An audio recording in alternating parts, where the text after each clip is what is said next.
Here we go. You got it. Okay, so kind of the plan today is in the next hour, we're going to talk about SmartHub and a little bit of how to use it, but we're going to focus mostly on the Energy Explorer and so how I want to start out is and you should all be seeing kind of the homepage of Vernon Electric's website, and then we're gonna see where you can find information on SmartHub, and we're gonna look at 3 separate accounts. We're gonna look at a regular account, and then we're gonna look at a dual fuel account, and then we're gonna look at an account that has solar that is net metered, so a bi-directional account. And then if we have time before 11 o'clock, we'll for sure try to get this done before 11 o'clock. I anticipate we'll be done well before that.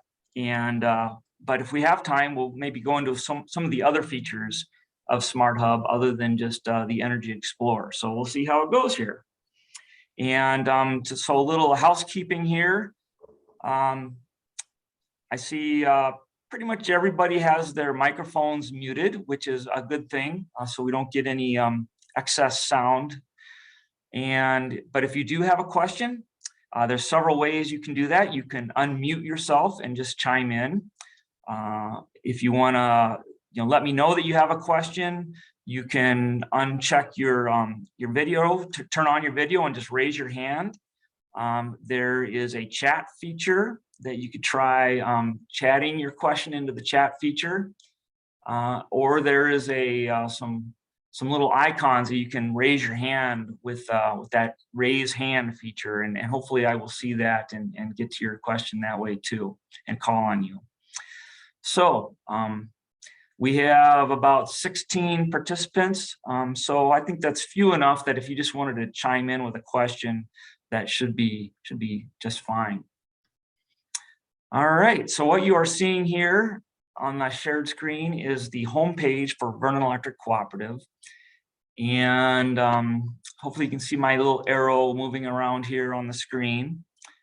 And first thing I want to show you on this screen is that on our main menu here under My Account, there is a link here called SmartHub How To. And if you click on that, which I'm going to do, by the way, this is all live over the internet, so I'm hoping for good internet speed today, that we all come through with all this information. So on this page, there are a bunch of how-to videos on specific topics for SmartHub. And then for your reading fun, there is information sheets with even more information on different things you can do in SmartHub. So I just want to let you know that that resource is there. If you have not signed up for SmartHub, the way to do it is this little button right here, My Account SmartHub. You can click on that, or if we go back to the home page here, you can click on this big screen here, or there's a Access My Account down here. So there's a bunch of different ways you can log into SmartHub. So when you click on that button, this is the screen that will pop up. If you already have a SmartHub account, you can simply type in your email address and your password and click log in. But if you do not have an account yet, right down here it says new user ? And then you can click on that. And then that'll take you to a screen where you will need your account number. So have that handy. And then you'll be asked to enter in your email address, and it'll give you a temporary password, which will allow you to log in, where you can then change your password to your own unique password.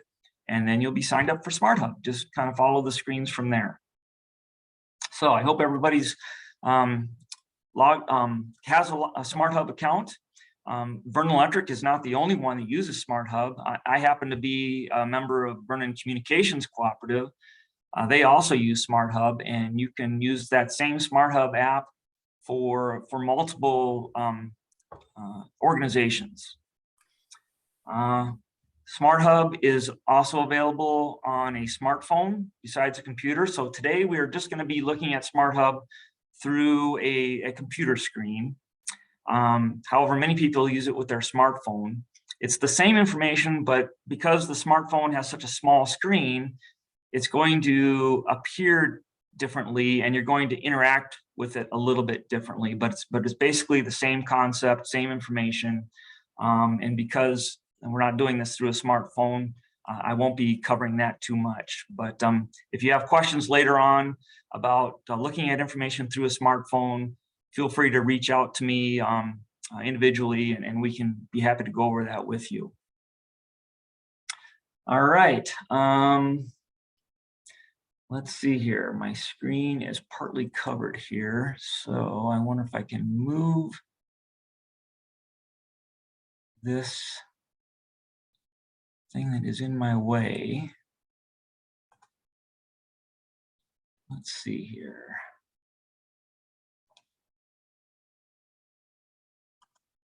Bear with me just a minute here. No, that's not what I wanted. All right, I think I'm going to have to shrink the screen so I can see my things here. Okay. All right, now we'll make it big again. There we go. So this is the home page for SmartHub. And so what I want to point out here is there's lots of things you can do. There's billing and payments. There's my profile, my usage, where we're going to spend most of our time here today, notifications, contact us. Here there's an alert. Actually, this alert is telling everybody about today's learning session. There's quick links over here to our website, quick information about your account right down here. But I am going to go to the My Usage menu item, and I'm going to go down to Usage Explorer. And we're going to look at this particular account's Usage Explorer. And this is just a normal account. This account just has 1 meter. And by far, most of our members of the co-op just have this type of account. Pretty straightforward. The first screen that comes up with your usage is your usage over the last year. So this is June through April. And then you'll see a bar over here titled Unbilled. So that would be how much energy this person has used so far in May. And once we complete the full billing cycle in May, then this will become another bar all by itself saying May, 2022. So another thing you'll notice on this graph is this black line, and that represents temperature, average temperature for those months. So you can see in January, and if you hover over it, a little window will pop up saying not only how much energy was used in that month, in this case 735 kilowatt hours, but it's also telling you the average temperature for that month was 11 degrees. And you can see by looking at the whole graph that was the coldest month of the last 12 months. So now here we are in April. I can hover over that and see that so far in May, our average temperature is 58 degrees. Another thing that I always notice, and what I typically notice, is that as the average temperature gets colder outside, people tend to use more energy. And along with that, as the average temperature gets hotter outside, people tend to use more energy then as well. And then what we call the shoulder months, usually, April, May, or October, those tend to be the lower usage months. So this particular person, their highest usage actually was in December. Let's see. So February, 580, June was 535. So this particular person probably doesn't have a whole lot of air conditioning needs. And really, this is kind of counterintuitive that they don't have a lot of energy use in June or July, when most people their bills tend to climb those particular months because of air conditioning, dehumidification. Freezers, refrigerators tend to run more as the house heats up. And then again in December and January, when your heating appliances are running more, you might be plugging in a vehicle. There could be lots of reasons, mostly to do with heating, that would cause those bills to be higher. So let's dig a little deeper into this account. Let's go to April here, and I'm going to click right on the bar for April. Well, actually, before I do that, I want to point out down here at the bottom. And Lori just sent me a message saying that she does not have air conditioning. This is actually the person who this account belongs to, and they do not have air conditioning. So that's why they have lower usage in those summer months. So this bottom graph down here, you can see it goes all the way back to 2016, and it's at a quick glance, you can see your energy usage all the way back for several years. You can see here that right about here in looks like January 2020, there was a jump there in usage. So one thing we can do here is I can grab this little button here. You can see the little arrow changes to a two-headed arrow, and I can drag that all the way back beyond or before January 2020 and then let go. And my screen will then show me all those bars back to that time frame.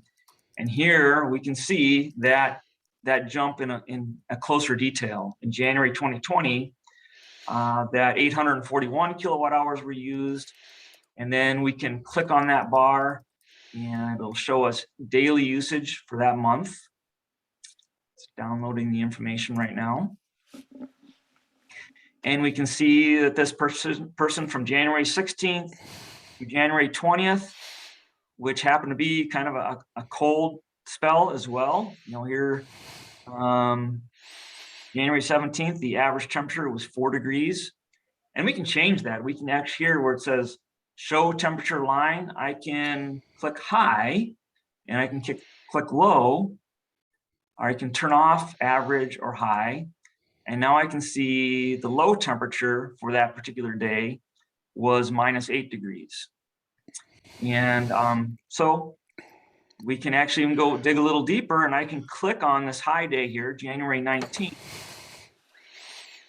And I can see that, and Rob, I think if you could go on mute, we got a little feedback from your microphone there. Thank you.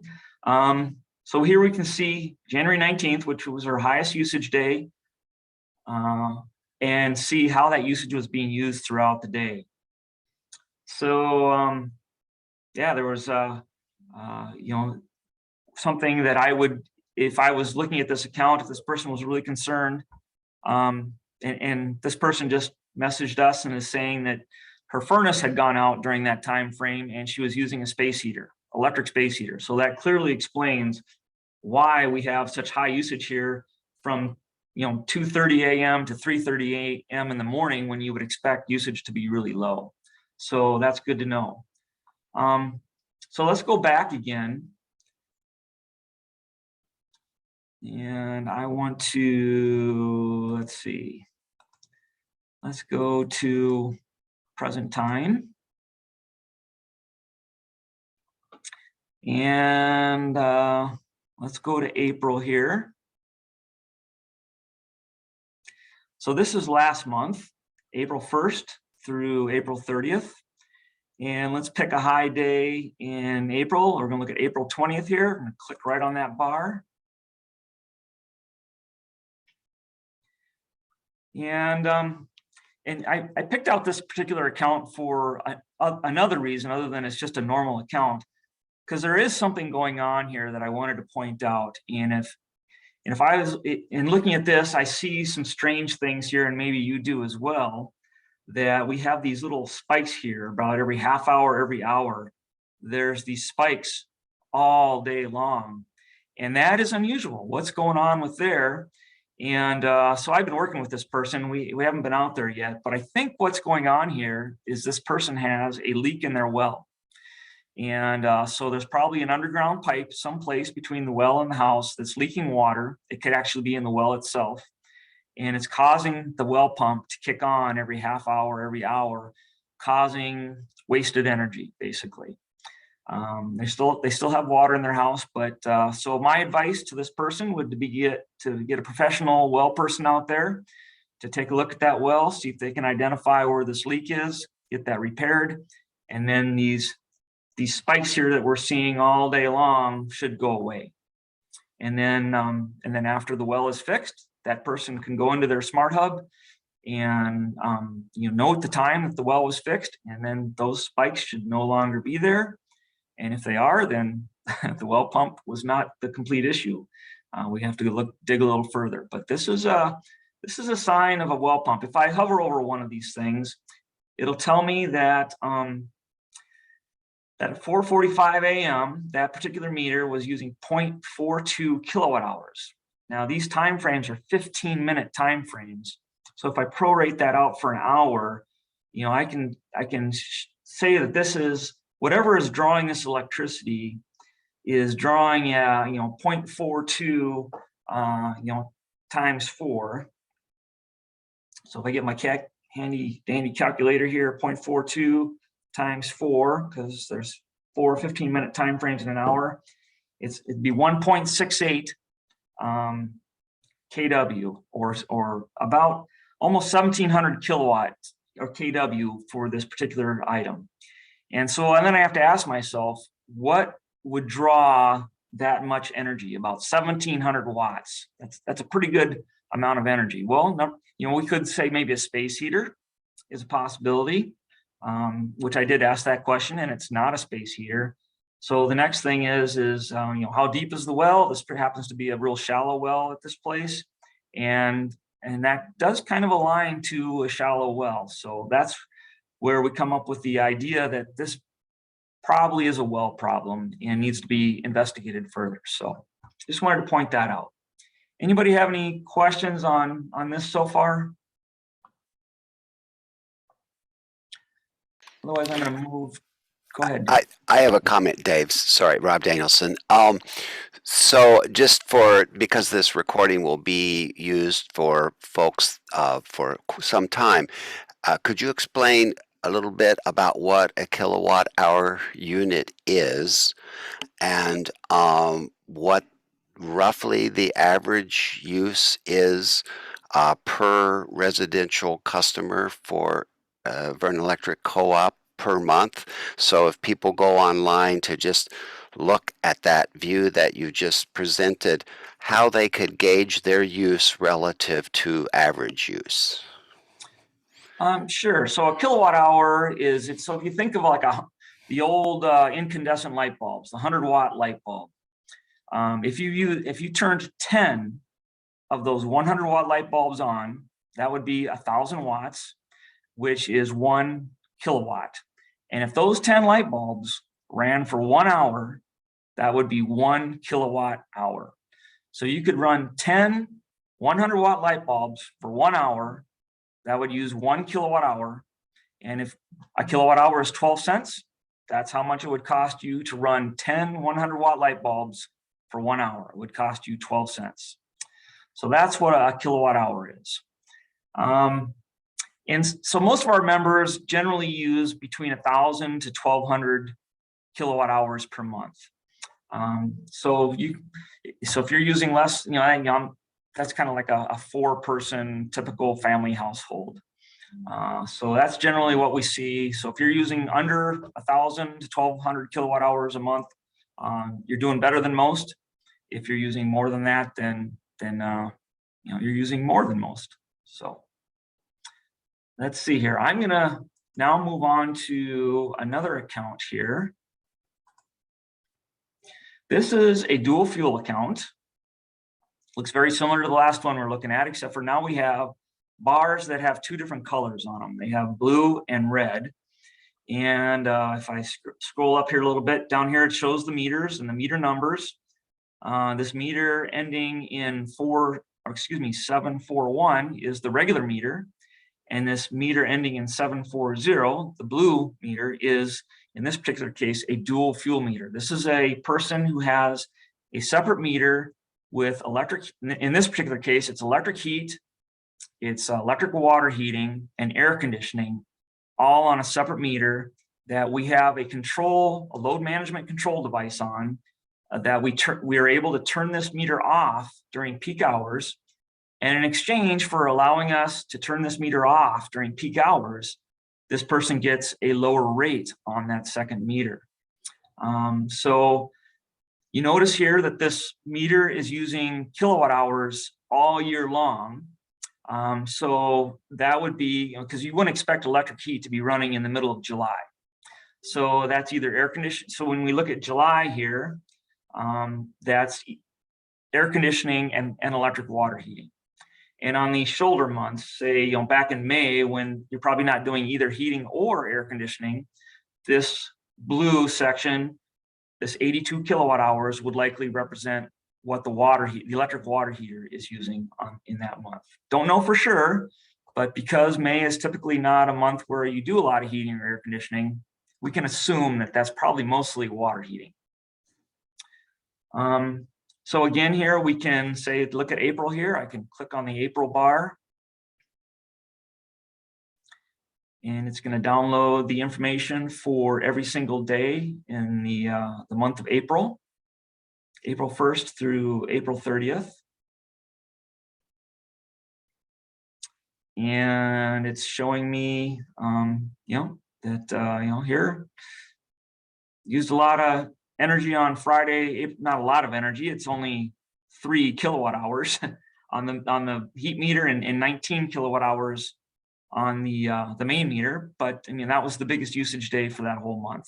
And so we can, if we want to explore that even further, I can click on that particular day and it'll download the 24-hour information for that particular day. So, I would guess here at 4:15 a.m. and because it's blue, that's probably the water heater kicking in. And then, it kind of correlates with the day, getting up at 6 a.m. and usage pretty much gone by 9:30 p.m. So that's kind of what that particular day would look like in a dual fuel scenario. Any questions on that? Otherwise, we'll move on to a net metered account.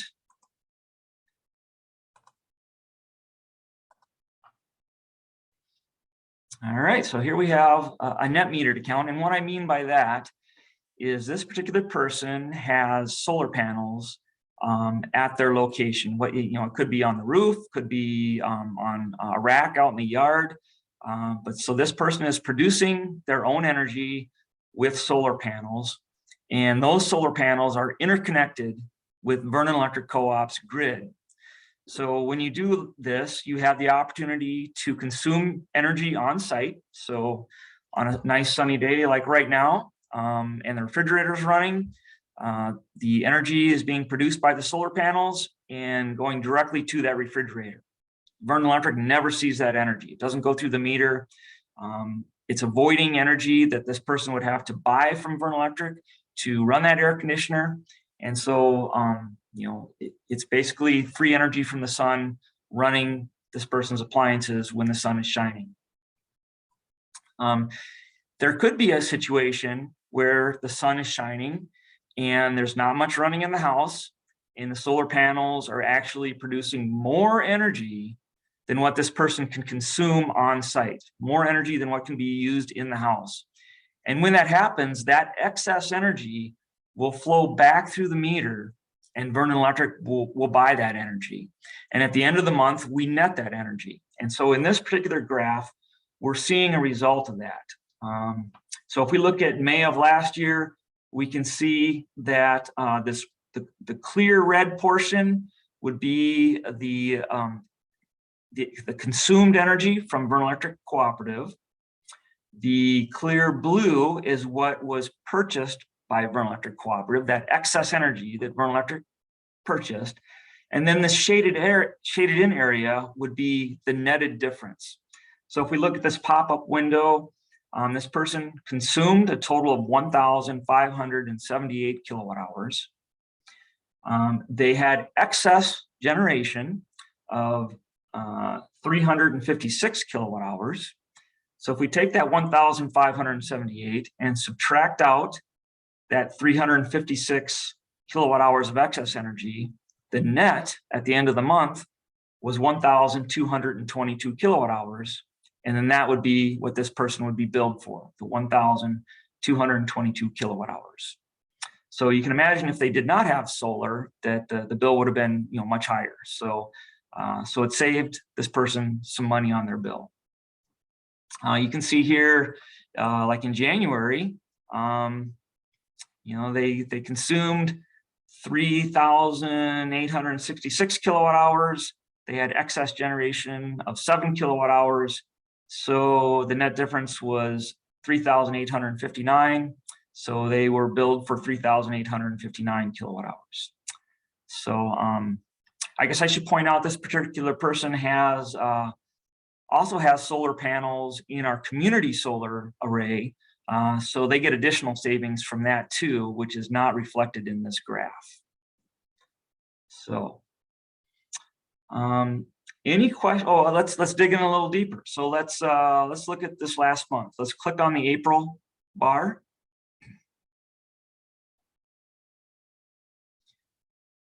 And we'll download what has happened on this account from April 1st through April 30th, last month. And this can kind of probably tell us when we had sunny days and when we did not have sunny days. So anytime you see blue, that's probably a sunny day. And anytime you see, and you notice here on this axis over here on the left, 0 is where you see that change. So 0 is 0 kilowatt hours, and the blue is always below 0. So that's negative kilowatt hours put back to the grid, sold back to the grid. And the orange or red is always above 0, or kilowatt hours that were purchased from the grid. And then the net could be either way, but in this particular case, the net is always above 0 here. So if we look at the last day in April 30th, 48 kilowatt hours were purchased, put about half a kilowatt hour back to the grid. So the net for that particular day was about 47.5 kilowatt hours. And then you can see the temperature graph on there as well. So let's look at a day. So let's look at actually what I can do down here at the bottom here. If I want to bring this to current time frame, I can grab this little button at the bottom. You can see my arrow changes to a double head arrow when I hover over that button, and I'm going to drag that all the way to the right. And when I do that, it's not only going to show me all of April, but it's going to show all the energy up to today. So you can see this last one is May 27th. It's a short bar because we're not through May 27th yet. We still got another several hours to go before the end of this day. But let's look at yesterday because that's fresh in our minds. So I'm going to hover over May 26th. We can see that 50 kilowatt hours were consumed. 1.5 kilowatt hours were put back to the grid for a net of 49.36. I'm going to click on that bar and download the information for that whole day. This was yesterday, and we can see that there was this base load consumption all night long. 7 a.m. activity started happening in the house, and then we can presume that 11 a.m. the sun was shining pretty good, and that some excess generation started to go back to the grid, which happened till about 12:15 p.m. Consumption exceeded the excess generation, and then about 2:45 p.m. must have had some good sunshine again and started having excess generation until about 4 p.m. And then you can see the purchases from the grid started happening more and more on that particular day. So another thing we can point out here is over here in this square on the left, top left, there's a link here that is not available on all accounts. This is all, you'll only see this on net metered accounts. It's titled Net Meter Analysis. So we can click on this net meter analysis. And it's really not a lot different than what we just looked at, other than the purple here is showing the generation of generation is a little bit of a misnomer. It's excess generation. It's not showing us what the solar panels are producing. It's only showing us what the solar panels are putting back through the meter, the excess generation. So the solar panels have some of their energy being used in the home. And if there's more energy available, then that excess energy goes back through the meter. That's what we're looking at here. And then the red bar represents the consumption, and then the purple bar, or excuse me, the aqua line here would be the excess generation, which, you know, most of this happened between 2:30 p.m. and 4 p.m. on this particular day. So any questions on that? Yes, this is Rob. So if you go back to, is it possible to go back to the last table? Let's see.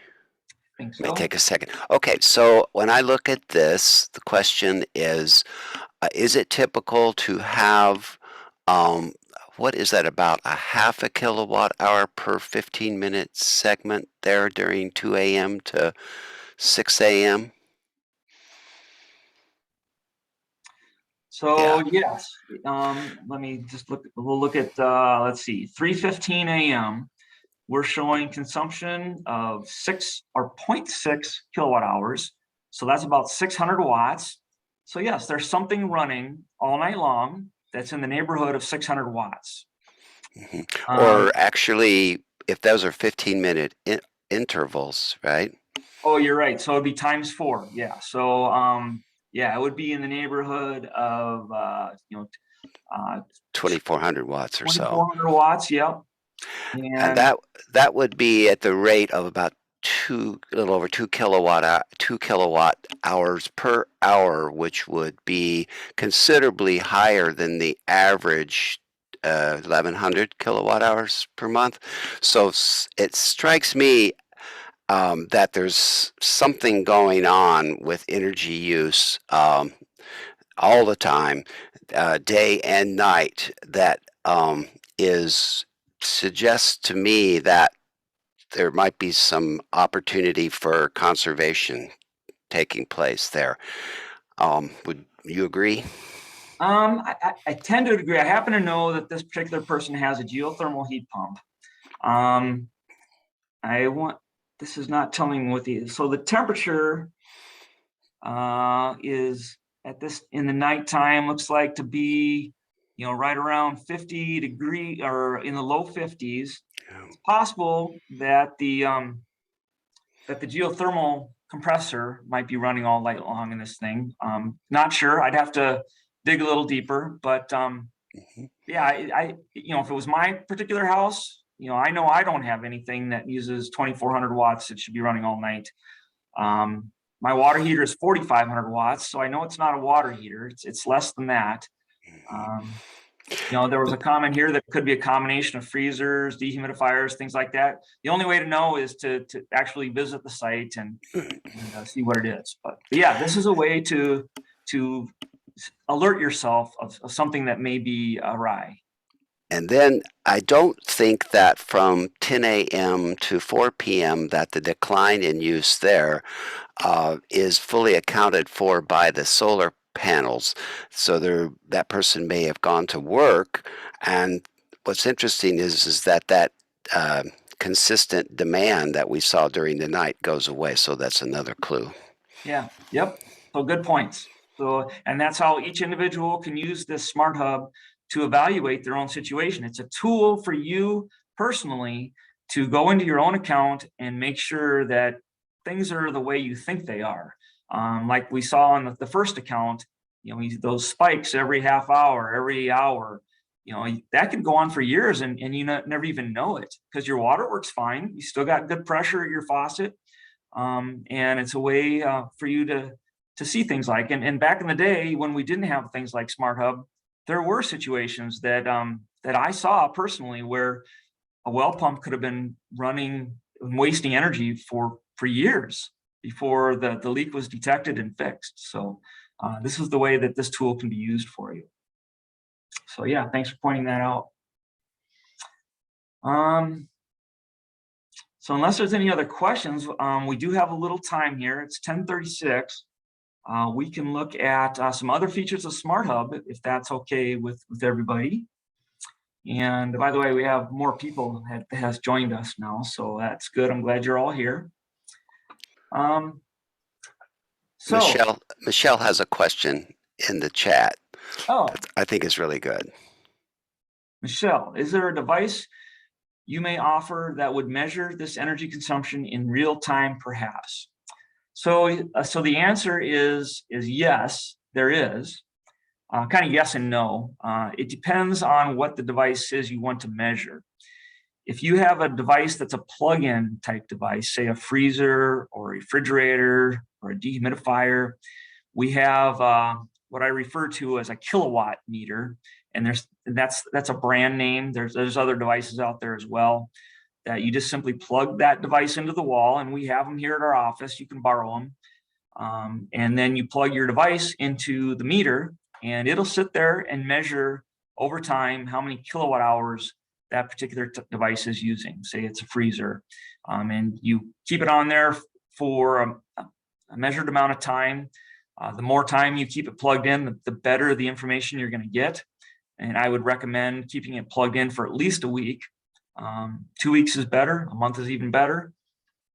And then you can kind of prorate that out for a full month's bill and see how much energy that particular device is using. So if you have something you want to measure, like a well pump or an electric water heater or an electric dryer or something that's hardwired, like a blower on a furnace or a dishwasher, then you have to have a different kind of a meter, because those are devices that just don't plug in. You'd have to we do have a meter that we mounted to a board that an electrician would have to install for you, but you could have the electrician wire that meter right into a particular circuit. Say you wanted to measure a well pump, they'd have to wire that in right at the breaker panel or a disconnect device and measure that device over time using that meter. So those are a little bit more tricky.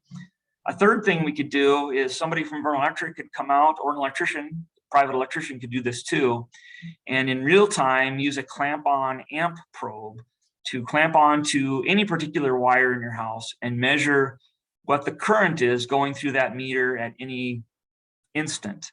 So say you're concerned about your water heater, we could clamp onto that wire and tell you if the water heater is running or not. If the water heater is not running, well, the measurement would be 0. If you want to see how much that water heater is running, we could run some hot water or turn the water heater on, and then we could measure how much current is in there. But the downfall of doing that is we can't measure that over time when we're there measuring. It's just giving us that instant measurement. So if you turned on a 100-watt light bulb, we can say, hey, okay, this light bulb's using 100 watts, but how much is that light bulb running over the full month? We can't tell you that because we're only there for a short time. So those are some ways you can measure devices. Let's see here. Chris Lineberger states that Vernon County Energy District is offering N-Power devices free that will track your electrical in the breaker panel. Yes, and the way that works is it's like an amp probe, but it is a device that would clamp on to particular wires in the breaker panel, and that could be left there over a particular amount of time.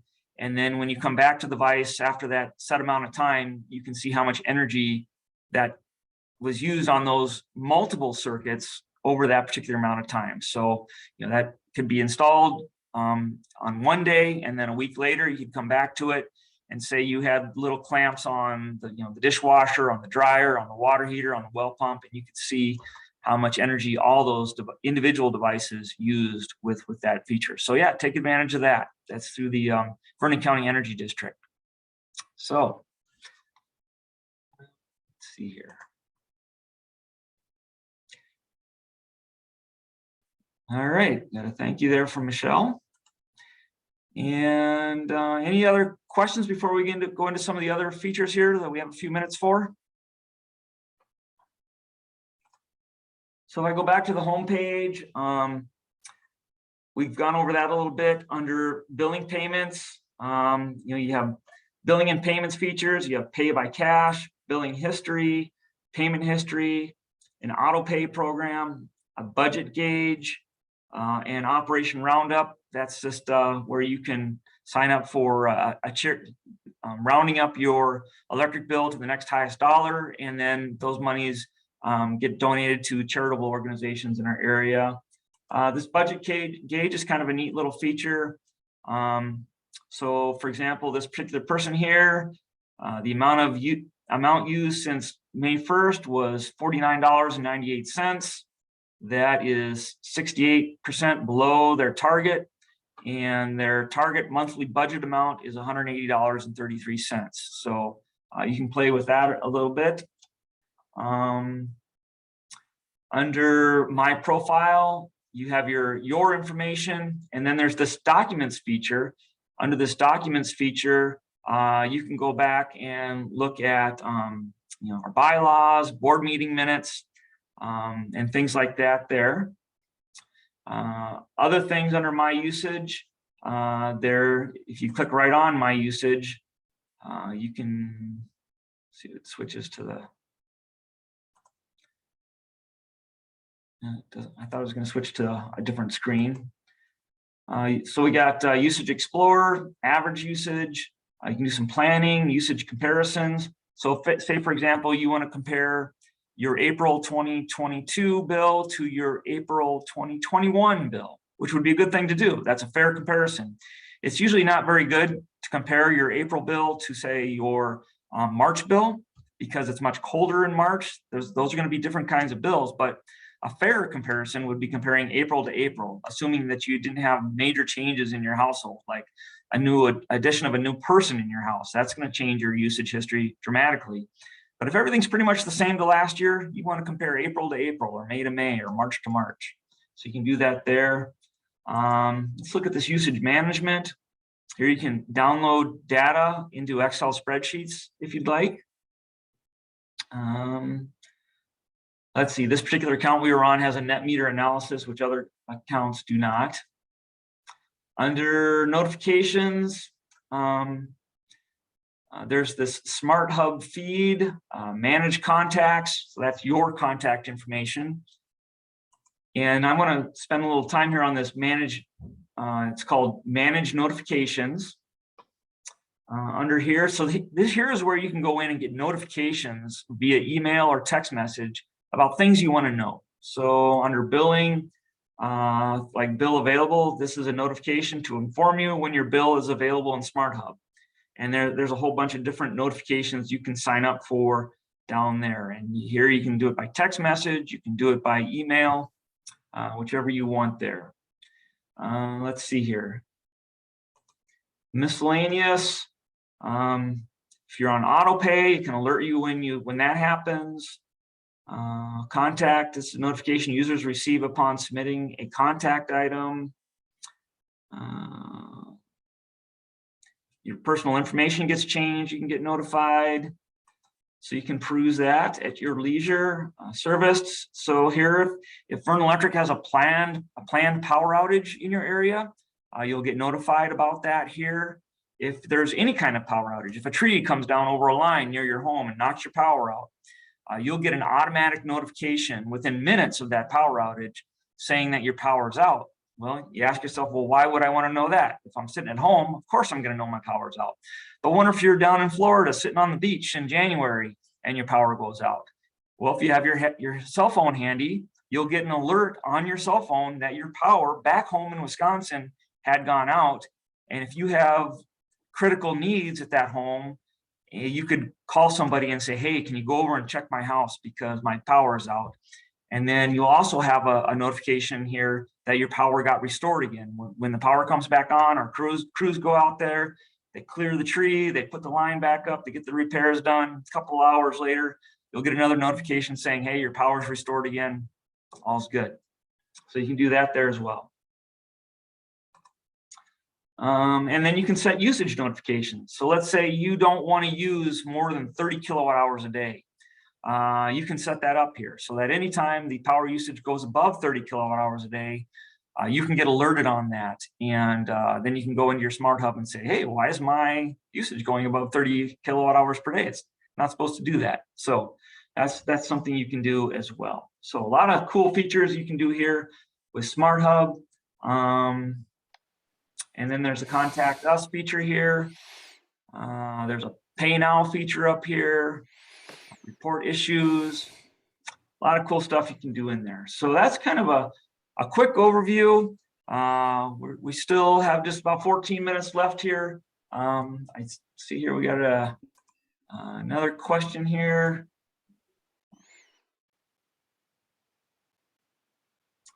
So Michelle saying that the Emporia unit, which is the usage device that can be used in real time, reports KW in real time. So let's see, the Emporia unit that Chris mentioned shows that total usage in KW in real time. For reference, a KW value or 1 KW is about average for a 24-hour basis. So I wouldn't say that's the case in all cases, but it could be. So so thanks for that information. But I would say in most homes, in the middle of the night, 2 a.m., I would expect not much KW being used. Where at 6 a.m. or 7 a.m. when there's a lot of activity going on in the house, especially if the water heater kicks on, that's going to be 4.5 KW when that water heater kicks on. So KW can change dramatically throughout the day. Hey Dave, this is Craig. That 1 kW is probably about average though for some homes. If you take 1 kW over a 24-hour period, that's 24 kilowatt hours per day times 30 days. That puts you somewhere in or a little over 700 kilowatt hours per month. So we'd expect that on an average home. Yeah, well, I guess if you think of it on average, you are correct. Yes, that is about right for an average KW throughout the day. Craig, this is Rob. I would add to that knowing what your household average is a valuable tool. Like ours works out somewhere around 400 watts, so that if I go online to look at my device and I see that it's been on at over 1,000 for a while, I know something's going on, and I can usually detect what that is. But it also helps me figure out at night where I would be much lower, around 100 or 200 watts. It's like it's like just a reference number that enables you to look at your smart device and quickly deduce how you're doing. Yeah, thanks for sharing, Rob. So I had one other question. I'm sorry to be so pushy here, but on the other question on the meter use notification, which I use all the time and I find extraordinarily valuable. Can you set that down to closer to 1 kilowatt hour per use warning instead of like Craig was just saying, the average is closer to 24 kilowatt hours per day? Well, one way of, for many households, is closer to about 24 kilowatt hours of use per day. So I was just curious. I think I have mine set for is it 1 kilowatt hour per use? Is that an option? There we go. Let's see. So, hourly high usage threshold, hourly low usage threshold, daily high usage threshold, and daily low usage threshold. Those are your options. So I had mine set. I think I set mine just to start off at 1 kilowatt hour for the top box, and it rejected that. It accepted that, and so then I said, let's see if I can go down to 5, and it didn't accept that. So there may be some experimentation required. The daily height, I'm not sure those other boxes are super important when one is getting started. Okay. So yeah, play around with that, but that would be where you enter your data right there. So maybe a good one we know what we can do is 1 kilowatt hour in the top box, but maybe less, and we'll see. Yeah. So Samantha has a question on how to get their cell number in there for notifications. That's a good question because I guess it's not super intuitive on how to do that. So the way to do that is, first of all, I believe it's under my profile, my information, you have to get your cell phone number in there. So update my billing address and contact information. You would want to make sure that your cell phone number is listed there. And then it will use that cell phone number. So then once you get that cell phone number there and click save, then you have to go to manage notifications. And so let's see, service. So if you want to know when your power is outage, so there that cell phone number would be automatically imported there, and you would choose that as what you wanted for text message. So, and then you could just leave your email as none, or you can do both, whichever you want there. So that's how that works. So hopefully that answers your question, Samantha. And the notifications come about 24 hours later. With the outage notification, you should have that within minutes. The usage notifications usually come around 10 o'clock the next day, something like that. Yeah, that would probably be correct, but a power outage notification you should get almost immediately. So just want to let you know that. All right. Well, I appreciate, unless anybody has any more questions, hopefully this was successful. I would like to do more of these in the future. One thing that we've learned from COVID-19 is that we can do things remotely and use our technology really well. And a lot of us, 3 years ago, never heard of Zoom, didn't know how to Zoom.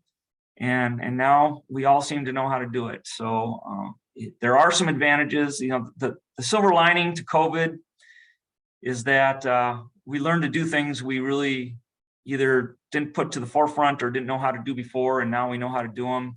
And we can do things like this. Makes it a lot easier to hold things, learning sessions like this, where we don't have to travel and take up our whole day to do something, and spend less than an hour learning about something. So suggestions for topics in the future are welcome, and I'll try to think of some myself, and we'll announce those. And glad you were all able to participate. So with that, we will sign off, and you all have a great day.